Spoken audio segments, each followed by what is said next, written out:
লেখিকা সুদেষ্ণা মাঝির হৃদ মাঝারে। কিভাবে যে এখন বাড়ি ফিরব?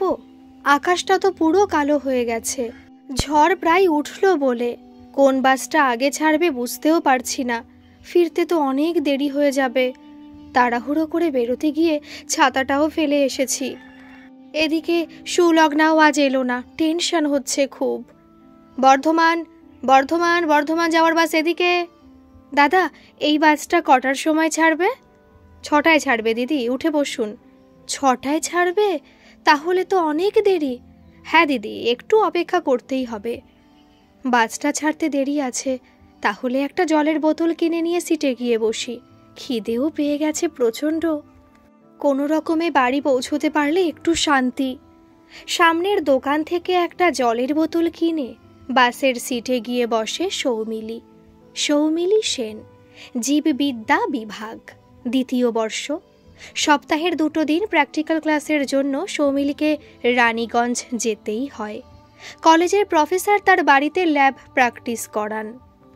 ওর মা বলেছিল সকালের দিকে ক্লাস নিতে, কিন্তু ওদের স্যার সকালে ক্লাস নেন না। অগত্যা বাধ্য হয়েই সৌমিলিকে বিকেলে যেতে হয়। জলের বোতলটা কিনে জানালার ধারে একটা সিটে গিয়ে বসে সৌমিলি। এই জানালার পাশে সিটটা ওর বড় প্রিয়। তাকিয়ে আকাশ দেখা যায়, আর দেখা যায় চলমান পৃথিবীও। মোবাইলের একটাও নেটওয়ার্ক নেই। কি হবে এখন? মা তো ফোনে পাবে না, ভীষণ টেনশন করবে। আনমনে বিড়বিড় করতে করতে কানে হেডফোন লাগায় মিলি। এক্সকিউজ মি, কাইন্ডলি জলের বোতলটা একটু সরাবেন? ঘুরে তাকাতেই নিষ্পাপ অপলক নিথর দৃষ্টিতে চোখ আটকে গেল সৌমিলির। চারিপাশের কালো মেঘ, ঝোড়ো হাওয়া সব উধাও হয়ে গেল এক নিমেষে। হাজার প্রজাপতি উড়তে শুরু করলো মনের মধ্যে, যেন থমকে গেল সময়। এক্সকিউজ মি প্লিজ, চমকে উঠল মিলি। ও শিওর শিওর। উফ, 5টা 47, আর মাত্র 13 মিনিট বাকি। কিছু বললেন? না না, আপনাকে নয়। ওকে। আর অতটাও বিরক্ত লাগছে না সৌমিলির। মনে হচ্ছে সময়টা এখানেই থেমে যাক। এখন 2 ঘন্টার সময় সহযাত্রীর সঙ্গ পেতে মনটা উদ্বেগ হয়ে আছে ওর। জানালার দিকে মুখ ফিরিয়ে এসব 7-5 ভাবতে থাকে মিলি। হঠাৎ বাসটা ছাড়তেই স্বপ্নভঙ্গ হয়।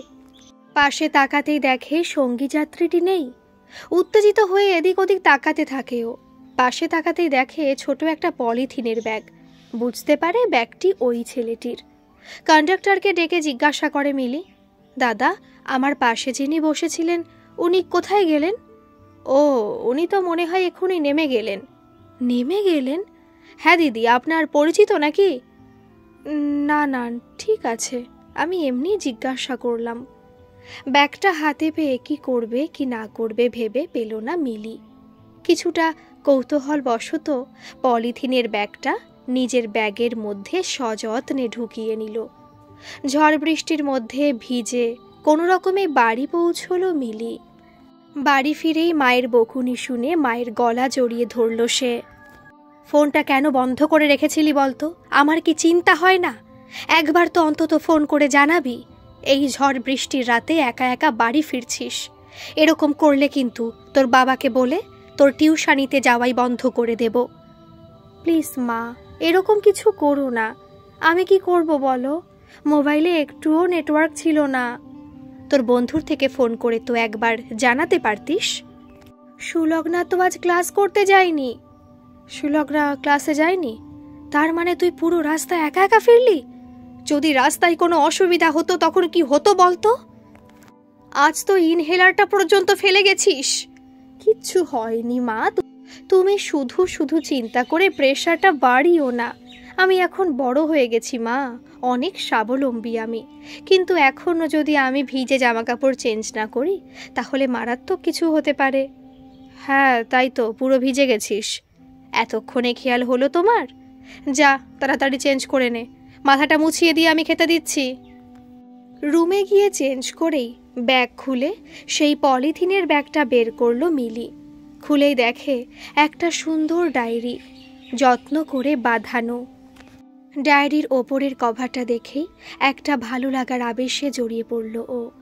আর সেই চোখের চাহনি মনে করে ভালো লাগার অতল গভীরতায় নিমগ্ন হলো ওর সদ্য সিক্ত কোমল হৃদয়। কিরে মিলি, নিচে আয়, কখন থেকে খাবার নিয়ে বসে আছি। আসছি মা। তাড়াতাড়ি খাবারটা খেয়ে হাত ধুয়েই ওপরে চলে এলো মিলি।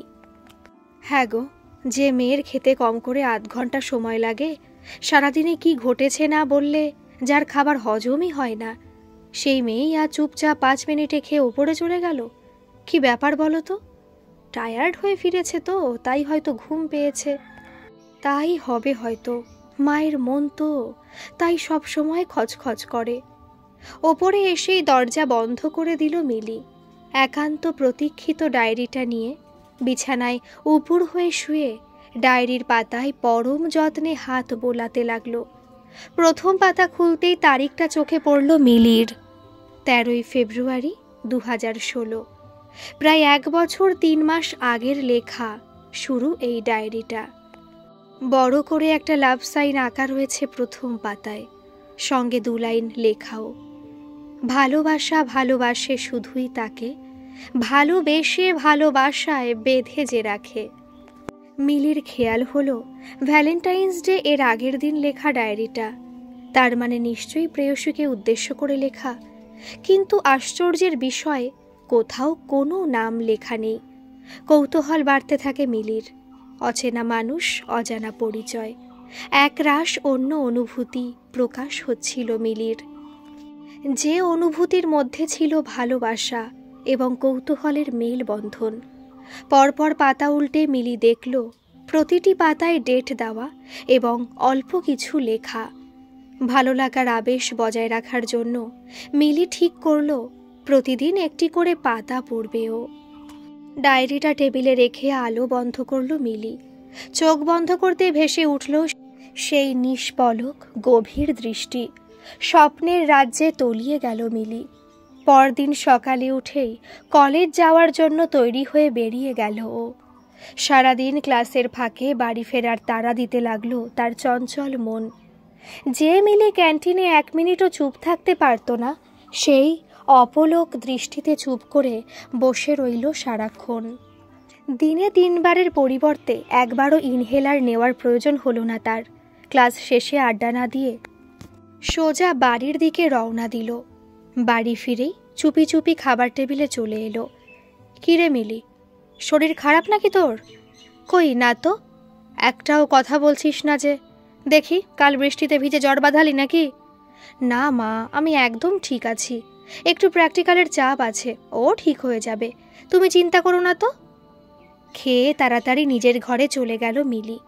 দরজা বন্ধ করে এলো চুল বিছিয়ে ডায়েরিটা নিয়ে বসল। 14ই ফেব্রুয়ারি 2016। পুরো পাতা জুড়ে ছোট ছোট হৃদয় প্রজাপতি বেলুন আঁকা। মিলি বুঝল হয়তো ভালোবাসার দিনে জীবনসঙ্গী খুঁজে পেয়েছে, তারই বহিঃপ্রকাশ এই পাতায় আঁকা ছবিগুলো। ডায়েরির পাতা বন্ধ করে বারান্দায় গিয়ে দাঁড়ালো মিলি। ভাবল ও যার কথা ভাবছে সে হয়তো অন্য কারো প্রেমিক, কিন্তু সেই গভীর কালো চোখের চাহনি ওকে বারবার মুগ্ধতায় ভরিয়ে দিচ্ছে। কিছুতেই নিজেকে সামলাতে পারছে না ও, কোনো এক ভালো লাগার আবেশে জড়িয়ে পড়ছে। পরের দিন কলেজ থেকে ফিরে আবার ডায়েরি খুলল মিলি। 15ই ফেব্রুয়ারি 2016। ভালোবাসি ভালোবাসি ভালোবাসি। মাত্র 3টি শব্দে মিলির মন চঞ্চল হয়ে উঠল। অচেনা মানুষের ডায়েরি ওর কাছে একান্ত আপন হয়ে উঠল। ওর মনে হলো ডায়েরির পাতাগুলো যেন ওর জন্যই লেখা। মিলির প্রতিদিনের কাজের একটা অংশ হয়ে উঠল ডায়েরিটা, ওর সুখ দুঃখের সাথী হয়ে উঠল। ডায়েরির প্রত্যেকটা পাতায় 4-6 লাইনে ভালো লাগার অনুভূতি, ভালো লাগার ছোঁয়া মেশানো প্রতিটি শব্দ মিলির কাছে হয়ে উঠল মন খারাপের ওষুধ। ডায়েরিটার প্রতি আস্তে আস্তে নির্ভরশীল হয়ে পড়ল মিলি। প্রতিটি পাতা হয়ে উঠল তার প্রতিদিনের ক্লান্তি অবসাদের এনার্জি। এভাবেই চলতে লাগলো মিলির স্বপ্নের দিনগুলি, যে স্বপ্নে স্বপ্নভঙ্গের কোনো ভয় ছিল না, শুধুমাত্র ভালোবাসার আবর্তে ঘেরা ছিল। একদিন কলেজ থেকে ফিরে ডায়েরি নিয়ে বসতেই হঠাৎ দেখল ডায়েরিতে কয়েকদিন কিছু লেখা নেই। 4 এপ্রিল 2016 এর পর একদম 12ই জুলাই 2016 লেখা। অর্থাৎ 3 মাস 8 দিন পরে আবার শুরু। চমকে উঠল মিলি। কি হয়েছিল এ সময়? কোনো খারাপ কিছু? কৌতূহলবশত পাতা উল্টে দেখল 4 লাইনের একটি কবিতা। আমার মন খারাপের রাতে তোমায় নাই বা পেলাম পাশে, সারা জীবন থাকবে তুমি হৃদয়ের ধমনীতে মিশে। কবিতাটা পড়ে মনটা বিষণ্ণ হয়ে গেল মিলির। কি এমন হয়েছিল যাতে এরকম একটা কবিতা লিখল? কেউ ছেড়ে চলে গিয়েছিল কি? তাই হবে হয়তো, সেজন্যই দুঃখে এরকম লিখেছে। কিন্তু এত ভালো যে লিখতে পারে, যার হাতের ছোঁয়ায় জাদু আছে, তাকে কিভাবে কেউ ছেড়ে চলে যেতে পারে? এই সব 7-5 ভাবতে ভাবতে চোখ বোজায় মিলি। চোখের প্রেম হারিয়ে মিলি এখন ডায়েরির প্রেমে মত্ত। ডায়েরির পুরনো পাতাগুলো উল্টে পাল্টে দেখা তার এখন রোজকার অভ্যেস। 28শে সেপ্টেম্বর 2016। জন্মদিনের শুভেচ্ছা, ভালো থাকিস। মিলি বুঝল কোনো প্রিয়জনের জন্মদিনের শুভেচ্ছা বার্তা, কিন্তু কোনো নাম খুঁজে পেল না আবারও। ও ভাবল ছেলেটা এত সাসপেন্স রেখে লিখছে কিভাবে, আর কেনই বা লিখছে? কোনো সদুত্তর বা কোনো ক্লু খুঁজে পেল না। আবার শুরু হলো মনের মধ্যে ভালোবাসা ও কৌতূহলের লুকোচুরি খেলা। ডায়েরির পাতায় শুধু কবিতা বা ভালোবাসার গল্প ছিল না, প্রত্যেকটা অনুভূতি ছিল সুস্পষ্ট ও সুন্দর বুননের। প্রতিটি সুখ দুঃখের অনুভূতি শেয়ার করত মিলি ডায়েরিটার সঙ্গে। 12ই মার্চ 2017। আমি আসছি। লেখাটা দেখে অবাক হয়ে গেল মিলি, কিছু বুঝতে পারল না। পরের দিন ডায়েরির পাতা উল্টে মিলি অবাক হয়ে দেখল আর কিচ্ছু লেখা নেই, পুরো ফাঁকা। ডায়েরিটা উল্টে পাল্টে আর নতুন কিছু খুঁজে পেল না ও। ডায়েরিটা নিয়ে চুপ করে বসে রইল কিছুক্ষণ।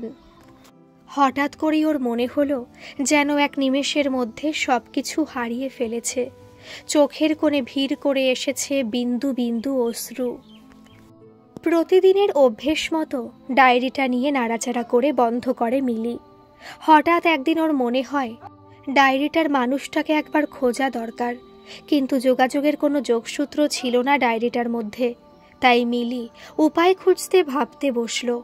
ক্লাস শেষে ফেরার পর বাসস্ট্যান্ডে মিলির চোখ খুঁজতে শুরু করে সেই অতল গভীর নিষ্পলক চোখ দুটোকে, কিন্তু প্রতিবারই নিরাশ হয়ে বাড়ি ফিরতে হয় ওকে। একদিন ক্লাসে গিয়ে মিলি জানতে পারে প্রফেসরের শরীর খারাপ, তাই উনি ক্লাস নিতে পারবেন না, ওদের সবাইকে বাড়ি ফিরে যেতে হবে। চল মিলি, আজ এখানকার স্পেশাল বিরিয়ানি খেয়ে তবেই বাড়ি যাব। না রে, আমি আজ তাড়াতাড়ি ফিরব, মায়ের শরীরটা ভালো নেই, তোরা যা, আমি অন্যদিন যাব, না হয় আজ আসি। স্যার ক্লাস করালে তো তুই এখন বাড়ি ফিরতে পারতিস না, চল না আমাদের সাথে। সব সময় মনমরা হয়ে গুমড়ে বসে থাকিস আজকাল, মুডটা ফ্রি হয়ে যাবে। আর তাছাড়া খুব বেশিক্ষণ সময় তো লাগবে না, চল চল প্লিজ, আর না করিস না। মিলি মনে মনে ভাবল ওদের সাথে একটু সময় কাটালে সত্যি হয়তো মনটা একটু ভালো হয়ে যাবে। আর তাছাড়া সুলগ্নার সাথে একসাথে ফিরতেও পারবে। ঠিক আছে চল, কিন্তু একদম দেরি করব না। অগত্যা বন্ধুদের জোড়াজুড়িতে মিলিকে যেতেই হলো। দোকানে গিয়ে সবাই মিলে হুড়োহুড়ি করে স্পেশাল মাটন বিরিয়ানি অর্ডার দিল। মিলি গেটের সামনে উল্টো দিকে ফিরে চুপ করে দাঁড়িয়ে রইল। হঠাৎ পেছন থেকে একটা পুরুষালী কণ্ঠস্বর ভেসে আসলো মিলির দিকে। এক্সকিউজ মি, কাইন্ডলি একটু সাইড দেবেন প্লিজ। পেছনে ঘুরে তাকাতেই আবারও থমকে যেতে হলো মিলিকে। দীর্ঘ 7 মাসের প্রতীক্ষার অবসান ঘটল তার। সেই চাহনিতে খুঁজে পেল এতদিনের বহু কাঙ্ক্ষিত স্বপ্ন। ডায়েরির কবিতাগুলো হয়ে উঠল প্রাণবন্ত, অনুভূতিগুলো হলো রঙে উজ্জ্বল। আনন্দে আবেগে উচ্ছ্বসিত হয়ে উঠল মিলি। আপনাকেই তো এতদিন ধরে খুঁজছি আমি। আমাকে খুঁজছেন? কিন্তু আমি তো আপনাকে চিনি না। আপনি হয়তো আমাকে চেনেন না, কিন্তু আপনার সাথে আমার একটা জরুরি বিষয়ে দরকার আছে। হ্যাঁ, কি দরকার বলুন? এখানে নয়, যদি কিছু মনে না করেন তাহলে আমরা পাশের কফি শপটায় গিয়ে বসতে পারি। ওকে, শিওর। এটা চিনতে পারছেন? ব্যাগ থেকে ডায়েরিটা বের করে টেবিলে রাখে মিলি। হতবাক হয়ে যায় অন্যজন। তাড়াতাড়ি টেবিল থেকে ডায়েরিটা তুলে নিয়ে বলে, এটা আপনি কোথায় পেলেন জানেন? এটা আমি কতদিন ধরে খুঁজছি। পুলিশ স্টেশনে পর্যন্ত গিয়েছি, বিজ্ঞাপন দিয়েছি, কিন্তু কোনো হদিশ পাইনি। অবশেষে এটা পাবার আশা প্রায় ছেড়েই দিয়েছিলাম। এত গুরুত্বপূর্ণ ডায়েরি? হ্যাঁ ম্যাডাম, খুবই ইম্পর্টেন্ট। প্লিজ বলুন কোথায় পেলেন। বলছি সব বলছি। আমি সৌমিলি সেন, জুলজি অনার্স। আমার নাম রিতম সরকার, মেকানিক্যাল ইঞ্জিনিয়ারিং 4th ইয়ার। আপনার হয়তো মনে থাকবে, মে মাসের মাঝামাঝি সময় কোনো এক বিকেলে আপনি বাসস্ট্যান্ডে বর্ধমানগামী বাসে উঠেছিলেন। সেদিন খুব মেঘ করেছিল, ঝড় বৃষ্টিও হয়েছিল। বাসে ওঠার পরই বাস থেকে নেমে যান আপনি, সিটের মধ্যে একটা প্যাকেটে মোড়া এই ডায়েরিটা রেখে। আমি ছিলাম সেদিনের পাশের সিটের সহযাত্রী। হ্যাঁ মনে আছে, আমি জল নেওয়ার জন্য নেমেছিলাম, কিন্তু বাসটা ছেড়ে দেওয়ায় আর উঠতে পারিনি। আমি জানতাম না ডায়েরিটা আমি বাসে ফেলে এসেছিলাম। আমি অনেক চেষ্টা করেছিলাম ডায়েরিটা আপনাকে ফেরত দেওয়ার জন্য, কিন্তু ডায়েরিতে এমন কোনো যোগসূত্র আমি পাইনি যাতে করে আমি আপনার কাছে পৌঁছতে পারি। এটা ঠিক, ওখানে কোনো পরিচয় লেখা নেই। অনেকদিন ধরে আপনাকে খোঁজার পর অবশেষে আপনার দেখা পেলাম। বিশ্বাস ছিল একদিন ঠিক খুঁজে পাবই। তবে আমি একটা ভুল করে ফেলেছি। কি ভুল? কৌতূহলবশত আপনার অনুমতি ছাড়াই আপনার ডায়েরি পড়েছি আমি। প্লিজ ক্ষমা করবেন আমাকে। পড়েই যখন ফেলেছেন তখন তো আর কিছু করার নেই। অবশ্য না পড়লে হয়তো আমাকে খুঁজতে চাইতেন না, আর ডায়েরিটা আমার অত্যন্ত প্রয়োজনীয়। 7 মাস আপনার ডায়েরিটা আমার কাছে ছিল। আমার কিছু বলার আছে আপনাকে। এই সময় চলে গেলে হয়তো আর কোনোদিনই আমাদের দেখা হবে না। হ্যাঁ অবশ্যই বলুন, আমি তো আপনার কাছে চিরকৃতজ্ঞ। আপনার লেখাগুলো আমাকে আপনার প্রেমে পড়তে বাধ্য করেছে। আপনাকে না দেখে না জেনেই ভালোবেসে ফেলেছি। জানি না এমনটা কখনো হয় কি না, কিন্তু আমার সাথে হয়েছে। কখনো নিজের থেকে দূরে করিনি ডায়েরিটা। আপনার প্রত্যেকটা অনুভূতি, কবিতা সব আমাকে নতুন করে ভাবতে শিখিয়েছে। জানি না আপনি কারো কাছে প্রতিজ্ঞাবদ্ধ কি না, কিন্তু এখন আমার মনে আপনার জন্য ভালোবাসার রঙিন অনুভূতি উজ্জ্বল। চুপ করে বসে রইল রিতম। মুখের মধ্যে সেই প্রশান্তিটা আর নেই। তার গভীর অতল চোখের কোণ চিকচিক করে উঠল। আমি কিন্তু আপনাকে জোর করছি না, শুধুমাত্র নিজের মনের কথা জানাচ্ছি। আপনি ভুল করছেন ম্যাডাম। আমি ভুল করছি? কি ভুল? আপনি আমাকে ভালোবাসেন না, ভালোবাসেন আমার বন্ধু ময়ূককে। মানে কি বলছেন আপনি এসব? ডায়েরিটা আমার নয়, আমার বন্ধু ময়ূখের। সব কিছু এলোমেলো হয়ে গেল মিলির। এ কি বলছে রিতম? দুজন মানুষ আলাদা, যার চোখের গভীরতায় কবিতার ছন্দ খুঁজে পেয়েছে মিলি। সেই দুটো মানুষ আলাদা কি করে হতে পারে? ময়ূখের ডায়েরি, কিন্তু তাহলে আপনার সাথে কেন? ময়ূখ কোথায়? আপনি ওর ডায়েরির সঙ্গে নিয়ে থাকেন কেন?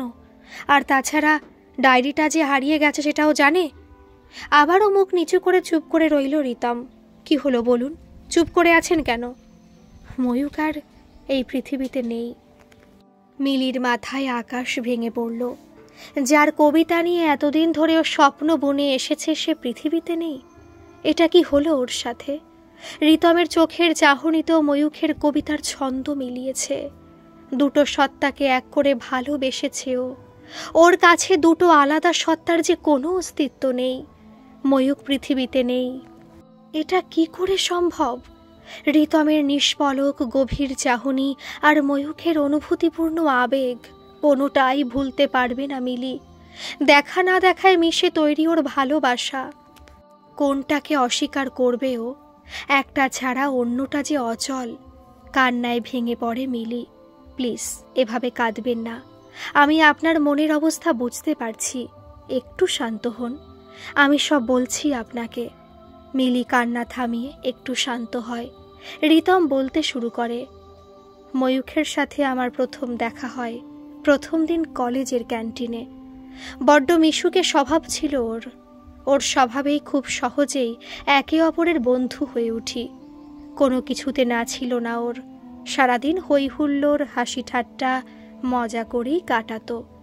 কিন্তু পড়াশোনাতেও অসম্ভব ভালো ছিল। কারো কোনো প্রবলেম হলে সবার আগে ঝাঁপিয়ে পড়ত। মফস্বলের ছেলে তো, তাই চুপ করে বসে থাকতে পারতো না কারো কষ্টে। আমি ওকে বারণ করতাম, কিন্তু ও কিছুতেই আমার কোনো কথা শুনতো না। প্রথমে আমার আর ওর রুম আলাদা হলেও হস্টেল সুপারকে রাজি করিয়ে একই রুমে শিফট হই আমরা। ফলে বন্ধুত্বটা আরও গাঢ় হয়। গিটার বাজাতেও খুব ভালোবাসতো। টাকা জমিয়ে ওর দিদি ওকে গিটার কিনে দিয়েছিল। আর একটা নেশা ছিল ওর, এই ডায়েরিটা। প্রতিদিন ডায়েরি না লিখলে ওর ঘুমই হতো না। সব কিছুই ঠিকঠাক চলছিল। ভগবান বোধহয় সব ভালো সহ্য করতে পারেন না, তাই এভাবে ওকে নিয়ে গেলেন। কিভাবে? হঠাৎ একদিন কাউকে কিছু না বলে ও হস্টেল থেকে বেরিয়ে যায়। 1 সপ্তাহ হয়ে যাওয়ায় ওর না ফেরা দেখে চিন্তা হয় আমাদের। কলেজে কোনো রকমে ম্যানেজ করে হস্টেল রেজিস্টার রেকর্ড থেকে ওর বাড়ির ঠিকানা নিয়ে আমরা কয়েকজন বন্ধু ওর বাড়ি যাই। ওখানে গিয়ে জানলাম ময়ূখের দিদি আর বেঁচে নেই, সুইসাইড করেছে। দিদির মৃত্যু শোকে ময়ূখ পাথরের মতো হয়ে গেছে। দিদি ছিল ওর একমাত্র সুখ দুঃখের সঙ্গী। দিদিকে হারিয়েও একেবারে ভেঙে পড়েছিল। চেনাই যাচ্ছিল না প্রায়। কোনো রকমে ওকে বুঝিয়ে হস্টেলে ফিরিয়ে নিয়ে এসেছিলাম, কিন্তু ময়ূখ আগের অবস্থায় আর ফেরেনি। সব সময় চুপচাপ থাকতো, একা একা কথা বলতো। অনেক ডাক্তার দেখিয়েও এই মেন্টাল ট্রমা থেকে বের করা যায়নি ওকে। আমি সব সময় হাসি খুশি রাখার চেষ্টা করতাম, কিন্তু ও আমাকেও রেসপন্স করতো না।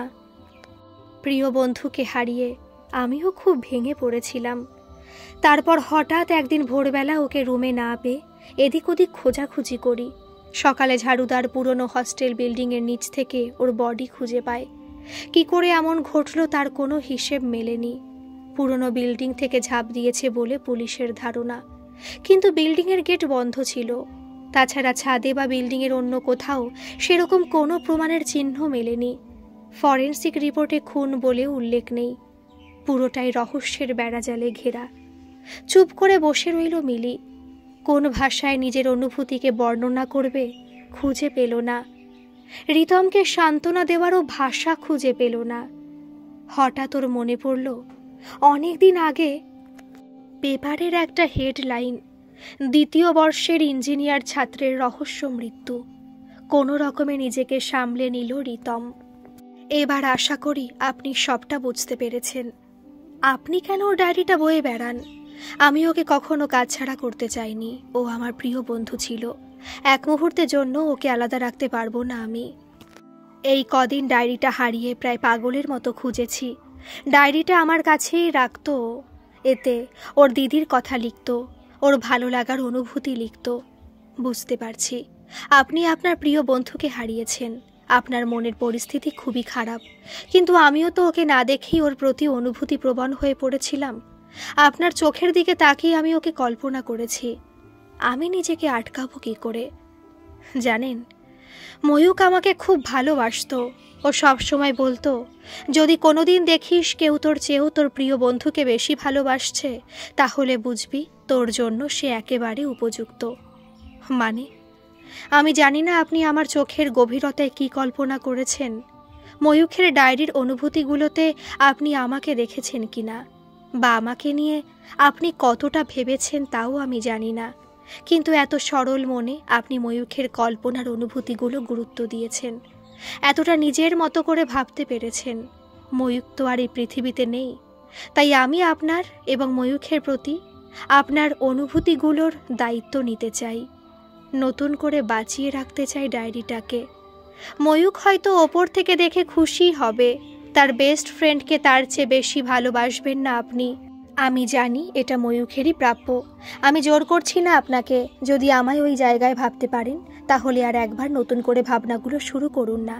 আমি চাই না আপনি আমাকে অতটা ভালোবাসুন। শুধু আপনার সরল নিষ্পাপ মনটা আমায় দিন।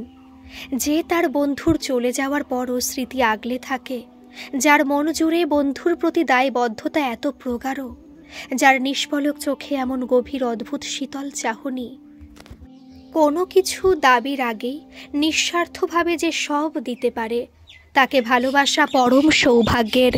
আমি নিজেই জানি না আমি আপনার যোগ্য কিনা, তবে আপনাকে বন্ধুত্ব দিয়ে ভরিয়ে রাখবো সারা জীবন। আর আমাদের মাঝখানে থাকবে ময়ূখ। ময়ূখের কবিতায় হয়তো আবার আপনাকে নতুন করে খুঁজে পাবো। ময়ূখের ডায়েরিকে সাক্ষী রেখে শুরু হলো এক নতুন বন্ধুত্বের প্রেম কাহিনী। আজকের এই গল্পটি কেমন লাগলো অবশ্যই কমেন্ট করে জানাবেন, আর ভালো লাগলে একটা সাবস্ক্রাইব করে আমার পাশে থাকবেন। ধন্যবাদ।